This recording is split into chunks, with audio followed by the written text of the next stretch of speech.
നമസ്കാരം. ഗ്ലോബൽ മാർക്കറ്റിൽ നിന്നും ലഭിക്കുന്ന ഇൻപുട്ടും അമേരിക്കൻ ഫ്യൂച്ചർ ഡേറ്റയും നമ്മൾ പരിശോധിച്ചാൽ ഇന്നത്തെ ട്രേഡിംഗ് സെഷനിൽ ഇന്ത്യൻ മാർക്കറ്റിൽ ഒരു ഫ്ലാറ്റ് ഓപ്പണിങ്ങോ അല്ലെങ്കിൽ മാർജിനലി നെഗറ്റീവ് ബയോസോട് കൂടിയുള്ള ഓപ്പണിങ്ങോ വേണം നമ്മൾ പ്രതീക്ഷിക്കാൻ. നിഫ്റ്റി 24,400-നടുത്ത് മാർക്കറ്റിൽ ഒരു ഗ്യാപ് ഡൗൺ ഓപ്പണിംഗ് വരാനുള്ള സാധ്യതയാണ് നൽകുന്നത്. കഴിഞ്ഞ ദിവസം അമേരിക്കയുടെ CPI ഇൻഫ്ലേഷൻ ഡേറ്റ പുറത്തു വന്നിരുന്നു. CPI ഇൻഫ്ലേഷൻ ഡേറ്റ പുറത്തു വന്നതിന് ശേഷം അമേരിക്കൻ മാർക്കറ്റും മിക്സഡ് പെർഫോമൻസ് ആണ് കാഴ്ചവെച്ചത്.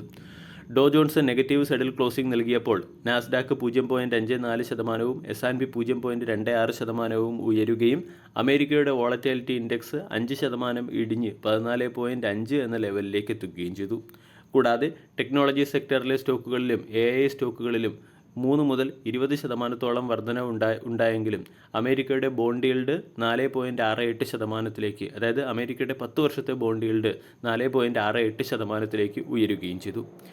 അമേരിക്കയുടെ CPI ഇൻഫ്ലേഷൻ ഡേറ്റ പരിശോധിച്ചാൽ ജൂൺ മാസവുമായി താരതമ്യപ്പെടുത്തുമ്പോൾ ജൂലൈ മാസത്തിൽ CPI ഇൻഫ്ലേഷനിൽ കുറവാണ് വന്നിരിക്കുന്നത്. 0.1% ഇടിഞ്ഞ് CPI ഇൻഫ്ലേഷൻ 3.4%, അമേരിക്കയുടെ കോർ CPI 2.5%-നടുത്തും രേഖപ്പെടുത്തി. അമേരിക്കയുടെ CPI ഇൻഫ്ലേഷനിൽ വന്നിരിക്കുന്ന കുറവ് മൂലം സെപ്റ്റംബർ മാസത്തിൽ നടക്കുന്ന US ഫെഡ് റിസർവിൻ്റെ ഇൻട്രസ്റ്റ് ഹൈക്ക് നടത്താനുള്ള മീറ്റിങ്ങിൽ ഇൻട്രസ്റ്റ് ഹൈക്ക് വരാതിരിക്കാനുള്ള സാധ്യത 50%-ൽ നിന്നും 62%-ലേക്ക് ഉയർന്നു. ഇനി കഴിഞ്ഞ ദിവസം പുറത്തു വന്ന ഇന്ത്യയുടെ CPI ഇൻഫ്ലേഷൻ ഡേറ്റയുടെ ഇമ്പാക്റ്റ് ഇന്നത്തെ ട്രേഡിംഗ് സെഷനിൽ പ്രതീക്ഷിക്കാവുന്നതാണ്. ഇന്ത്യയുടെ CPI ഇൻഫ്ലേഷൻ ഡേറ്റ നമ്മൾ പരിശോധിച്ചാൽ അവിടെ CPI ഇൻഫ്ലേഷൻ മാർക്കറ്റിൻ്റെ എക്സ്പെക്റ്റേഷനുമായി ഇൻലൈനാണ്. അതേസമയം ജൂൺ മാസത്തിൽ നിന്നും ഇൻഫ്ലേഷനിൽ നേരിയ രീതിയിലുള്ള വർധന ഉണ്ടാവുകയും ചെയ്തു. ജൂലൈ മാസത്തെ ഇൻഫ്ലേഷൻ 4.45%-മായി രേഖപ്പെടുത്തിയപ്പോൾ ഫുഡ് ഇൻഫ്ലേഷൻ 5.32%-ൽ നിന്നും 5.52%-ലേക്ക് ഉയരുകയും ചെയ്തു. RBIയുടെ ലിമിറ്റായ 4%-നും മുകളിലാണ് CPI ഇൻഫ്ലേഷനെങ്കിലും അപ്പർ ലിമിറ്റായ 6%-നും താഴെയാണ് ഇൻഫ്ലേഷൻ.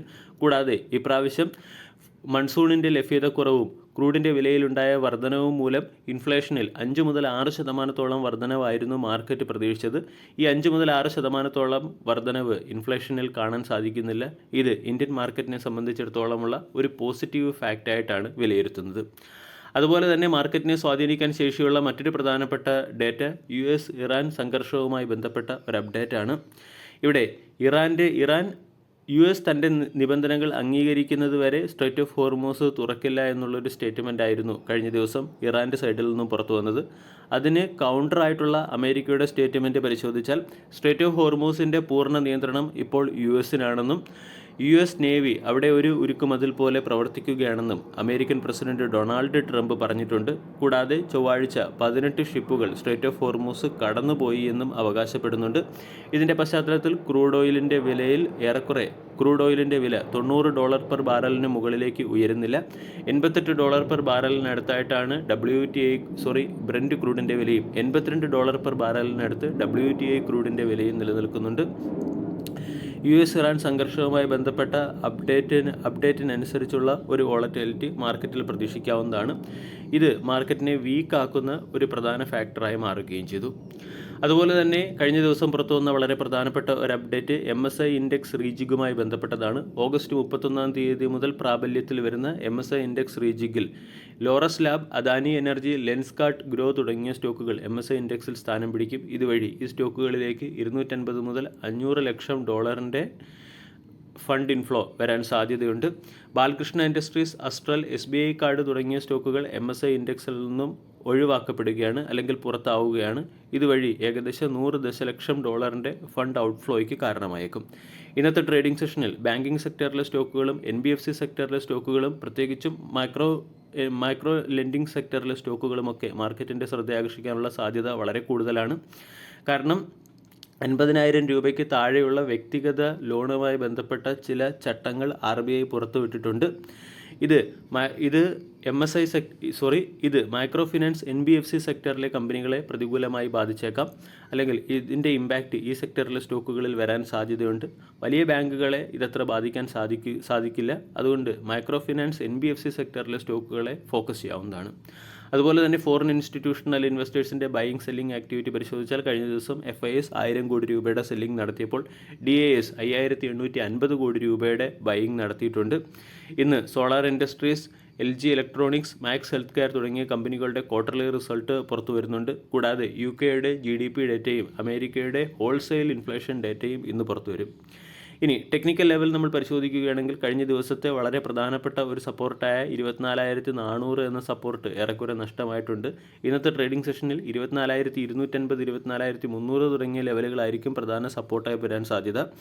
അതുപോലെ തന്നെ 24,450, 24,500 തുടങ്ങിയ ലെവലുകൾ റെസിസ്റ്റൻസായി മാറിയിട്ടുണ്ട്. സപ്പോർട്ട് ലോവർ ലെവലിലേക്ക് ഷിഫ്റ്റ് ആകുന്നതും ഡെയിലി ക്യാൻഡിലിൽ ഒരു ലോവർ ഷാഡോയോട് കൂടിയ, അതായത് ലോങ് ലോവർ ഷാഡോയോട് കൂടിയ റെഡ് ക്യാൻഡിൽ ഫോം ചെയ്യുന്നതും ടെക്നിക്കൽ വീക്ക്നെസ്സിനെ ഇൻഡിക്കേറ്റ് ചെയ്യുന്നു. എന്നാലും കഴിഞ്ഞ ദിവസം 24,400 എന്ന ലെവൽ റീബൗണ്ട് ചെയ്തത് മാർക്കറ്റിന് ചെറിയ രീതിയിലുള്ള ഒരു പ്രതീക്ഷ നൽകുന്നുണ്ട്. ഇനി ഇന്നത്തെ ട്രേഡിംഗ് സെഷനിൽ സ്റ്റോക്ക് സ്പെസിഫിക് ആക്ഷൻ വരാൻ സാധ്യതയുള്ള ചില സ്റ്റോക്കുകളെ കൂടി പരിചയപ്പെടാം. ഒന്നാമത്തേത് ലെൻസ്കാർട്ട്. ലെൻസ്കാർട്ടിൻ്റെ ക്വാർട്ടർലി റിസൾട്ടിൽ കമ്പനിയുടെ റവന്യൂ 43% വർദ്ധിച്ച് 1,894 കോടിയിൽ നിന്നും 2,714 കോടിയിലേക്കെത്തി. കമ്പനിയുടെ എബിറ്റ 75% വർദ്ധിക്കുകയും നെറ്റ് പ്രോഫിറ്റ് 60 കോടിയിൽ നിന്നും 222 കോടിയിലേക്ക് ഉയരുകയും ചെയ്തു. എബിറ്റ മാർജിൻ 17% നിന്നും 21% ഉയർന്നു. രണ്ടാമത്തേത് ടാറ്റ മോട്ടോഴ്സ് ആണ്. ടാറ്റ മോട്ടോഴ്സിൻ്റെ റവന്യൂ 23% വർദ്ധിച്ചു. എബിറ്റ 9.5% വർദ്ധിച്ചപ്പോൾ നെറ്റ് പ്രോഫിറ്റ് 8.3% വർദ്ധിച്ച് 1,411 കോടിയിൽ നിന്നും 1,528 കോടിയിലേക്ക് ഉയർന്നു. അസ്ട്രലിൻ്റെ ക്വാർട്ടർലി റിസൾട്ടിൽ കമ്പനിയുടെ റവന്യൂ 15.9% വർദ്ധിച്ച് 1,361 കോടിയിൽ നിന്നും 1,578 കോടിയിലേക്ക് എത്തിയപ്പോൾ എബിറ്റ് 4% ഇടിഞ്ഞു. പ്രോഫിറ്റ് 48% ഉയർന്ന് 80 കോടിയിൽ നിന്നും 120 കോടിയിലേക്ക് ഉയർന്നു. വിയടെക് വബാഗിൻ്റെ റവന്യൂ 20% വർദ്ധിച്ചപ്പോൾ പ്രോഫിറ്റ് 36% ഉയർന്നു. എബിറ്റ മാർജിൻ 13% നിന്നും 9% ഇടിഞ്ഞിട്ടുണ്ട്. മോട്ടിസൺ ജുവലറിയുടെ റവന്യൂ 23% വർദ്ധിച്ചു. പ്രോഫിറ്റ് 37% ഉയർന്നു. എബിറ്റ മാർജിൻ 14% നിന്നും 15% ഇംപ്രൂവ് ആയപ്പോൾ എബിറ്റ 28% വർദ്ധിച്ചിട്ടുണ്ട്. ഇന്ന് റെയിൽവേ സെക്ടറിലെ സ്റ്റോക്കുകളും മാർക്കറ്റിൻ്റെ ശ്രദ്ധയാകർഷിച്ചേക്കും. ഇർക്കോണിൻ്റെ ക്വാർട്ടർലി റിസൾട്ടിൽ റവന്യൂ 9% വർദ്ധിച്ചു. എബിറ്റ 2% വർദ്ധിച്ചപ്പോൾ എബിറ്റ മാർജിൻ 11% നിന്നും 10% ഇടിയുകയും നെറ്റ് പ്രോഫിറ്റ് 43% ഇടിഞ്ഞ് 165 കോടിയിൽ നിന്നും 93 കോടിയിലേക്ക് എത്തുകയും ചെയ്തു. KRN ഹീറ്റ് എക്സ്ചേഞ്ചറിൻ്റെ ക്വാർട്ടർലി റിസൾട്ടിൽ കമ്പനിയുടെ റവന്യൂ 115 കോടിയിൽ നിന്നും 282 കോടിയിലേക്ക് ഉയർന്നു. നെറ്റ് പ്രോഫിറ്റ് 12 കോടിയിൽ നിന്നും 32 കോടിയിലേക്ക് ഉയരുകയും എബിറ്റ 17 കോടിയിൽ നിന്ന് 49 കോടിയിലേക്ക് ഉയരുകയും ചെയ്തു. എബിറ്റ മാർജിൻ 15% നിന്നും 19% ഇംപ്രൂവ് ആയിട്ടുണ്ട്. അബോട്ട് ഇന്ത്യയുടെ ക്വാർട്ടർലി റിസൾട്ടിൽ കമ്പനിയുടെ റവന്യൂ 4% വർദ്ധിച്ച് 1,738 കോടിയിൽ നിന്നും 1,814 കോടിയിലേക്കെത്തി. എബിറ്റ 17% വർദ്ധിച്ചു. നെറ്റ് പ്രോഫിറ്റ് 17%-നടുത്ത് ഉയർന്നു. DCX കേബിളിൻ്റെ റവന്യൂ 53% ഇടിഞ്ഞിട്ടുണ്ട്.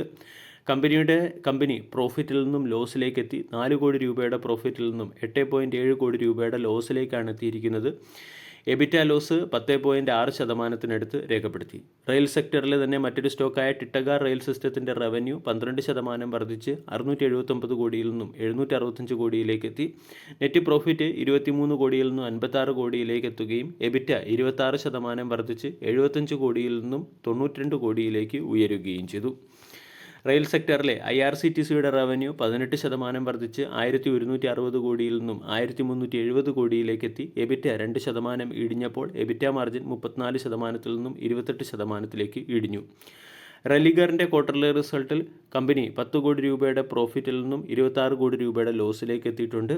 കമ്പനിയുടെ എബിറ്റ ലോസ് 20 കോടിയുടെ പ്രോഫിറ്റിൽ നിന്നും 49 കോടി രൂപയുടെ ലോസിലേക്ക് എത്തുകയും റവന്യൂ 25%-നടുത്ത് ഉയരുകയും ചെയ്തു. അപ്പോളോ ഹോസ്പിറ്റലിൻ്റെ ക്വാർട്ടർലി റിസൾട്ടിന് മുകളിലുള്ള മാർക്കറ്റ് റിയാക്ഷനും ഇന്ന് പ്രതീക്ഷിക്കാം. റവന്യൂ 20% വർദ്ധിച്ചു. പ്രോഫിറ്റ് 34% ഉയർന്നു. പ്രോഫിറ്റ് എസ്റ്റിമേറ്റിനെ കമ്പനി ബീറ്റ് ചെയ്തിട്ടുണ്ട്. റവന്യൂ എസ്റ്റിമേറ്റിനെയും കമ്പനി ബീറ്റ് ചെയ്തിട്ടുണ്ട്. എബിറ്റ 28% ഉയരുകയും എബിറ്റ മാർജിൻ 15.3%-ൽ നിന്നും 15.2%-ലേക്ക് ഉയരുകയും ഡിജിറ്റൽ ഹെൽത്ത് കെയർ സെക്ടറിലെ റവന്യൂ 20% ഉയരുകയും ചെയ്തിട്ടുണ്ട്. അതുകൊണ്ട് അപ്പോളോ ഹോസ്പിറ്റൽ എന്ന സ്റ്റോക്ക് ഇന്ന് മാർക്കറ്റിൻ്റെ ശ്രദ്ധയാകർഷിക്കാനുള്ള സാധ്യത വളരെ കൂടുതലാണ്. കൂടാതെ വാല്യൂ ഫോർജിൻ്റെ ക്വാർട്ടർലി റിസൾട്ടിൽ കമ്പനിയുടെ റവന്യൂ 29% വർദ്ധിച്ചു. പ്രോഫിറ്റ് 15% ഉയർന്നു. എബിറ്റ 15.2% വർദ്ധിക്കുകയും എബിറ്റ മാർജിൻ 26%-ൽ നിന്നും 29%-ലേക്ക് ഇടിയുകയും ചെയ്തിട്ടുണ്ട്. ഇനി മറ്റ് ചില പ്രധാനപ്പെട്ട സ്റ്റോക്കുകളിൽ വന്ന ലേറ്റസ്റ്റ് അപ്ഡേറ്റ് കൂടി മനസ്സിലാക്കാം. ബേജൽ പ്രോഡക്ട്സ് എന്ന കമ്പനിക്ക് 600 കോടി രൂപയുടെ ഒരു നെറ്റ്വർക്ക് എക്സ്പാൻഷൻ സ്കീം പ്രോജക്റ്റ് ലഭിച്ചിട്ടുണ്ട്. അതുകൊണ്ട് ബേജൽ പ്രോജക്റ്റ് മാർക്കറ്റിൻ്റെ ശ്രദ്ധയാകർഷിക്കാനുള്ള സാധ്യത കൂടുതലാണ്. ഡിക്സൺ ടെക്നോളജി അഡ്വിസ്റ്റർ ഇലക്ട്രോണിക്സ് ഇന്ത്യ എന്ന കമ്പനിയെ ഫുള്ളി ഓൺഡ് സബ്സിഡറിയാക്കി മാറ്റിയിട്ടുണ്ട്. ഇതിൻ്റെ പശ്ചാത്തലത്തിൽ ഡിക്സൺ ടെക്നോളജി എന്ന സ്റ്റോക്ക് മാർക്കറ്റിൻ്റെ ശ്രദ്ധയാകർഷിച്ചേക്കും. അൾട്രാടെക് സിമെൻറ്റ്, സോളാരിസ് ഹൊറൈസൺ എനർജിയുടെ 26% സ്റ്റേക്കുകൾ 27 കോടി രൂപയ്ക്ക് അക്വയർ ചെയ്തിട്ടുണ്ട്. ടെക്സ്മാക്കോ റെയിലിൻ്റെ ക്വാർട്ടർലി റിസൾട്ടിനോടൊപ്പം തന്നെ കമ്പനിക്ക് 77 കോടി രൂപയുടെ ഒരു വാഗൺ ട്രക്സ് മാനുഫാക്ചർ ചെയ്യാനുള്ള ഓർഡർ ലഭിച്ചിട്ടുണ്ട്. അതുപോലെ തന്നെ ഡയമണ്ട് പവർ ഇൻഫ്രാസ്ട്രക്ചർ എന്ന സ്റ്റോക്കിനെ ശ്രദ്ധിക്കാം. 61 കോടി രൂപയുടെ ലെറ്റർ ഓഫ് ഇൻറ്റൻറ്റ്, അതായത് പൂർവാഞ്ചൽ വിദ്യുത് വിതരണം നിഗം ലിമിറ്റഡിന് കേബിൾ സപ്ലൈ ചെയ്യുന്നതിന് വേണ്ടി 61 കോടി രൂപയുടെ ഓർഡർ ലഭിച്ചിട്ടുണ്ട്. JK സിമെൻറ്റ് കപ്പാസിറ്റി എക്സ്പാൻഷൻ്റെ ഭാഗമായി 0.60 മില്യൺ ടൺ പെർ ആനം ശേഷിയുള്ള സിമെൻറ്റ് മാനുഫാക്ചറിംഗ് പ്ലാന്റ് രാജസ്ഥാനിൽ കമ്മീഷൻ ചെയ്തിട്ടുണ്ട്. അതുകൊണ്ട് സ്റ്റോക്കിനെ ശ്രദ്ധിക്കാം. GE പവർ ഇന്ത്യ എന്ന കമ്പനിക്ക് സൗദി അറേബ്യയിലെ ഫ്യൂൽ കൺവേർഷൻ പ്രോജക്റ്റിൻ്റെ ഭാഗമായി 550 കോടി രൂപയുടെ ഓർഡർ ലഭിച്ചിട്ടുണ്ട്. അതുകൊണ്ട് GE പവർ ഇന്ത്യ എന്ന സ്റ്റോക്കും മാർക്കറ്റിൻ്റെ ശ്രദ്ധയാകർഷിച്ചേക്കും. വീഡിയോ എല്ലാവർക്കും ഇഷ്ടമായി എന്ന് വിശ്വസിക്കുന്നു. താങ്ക്